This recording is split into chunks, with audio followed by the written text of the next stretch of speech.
मलाई कसैले तपाईलाई सबैभन्दा खुसी के कुरामा हुन्छ भनेर सोध्यो भने भिडियोबाटै प्रष्ट हुन्छ।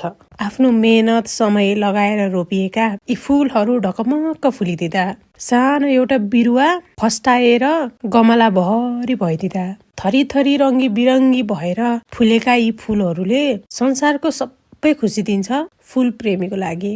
जसलाई फूलहरू मन पर्दैन उनीहरूलाई मैले अहिले भनिरहेको कुराहरू कस्तो वायात लाग्न सक्छ।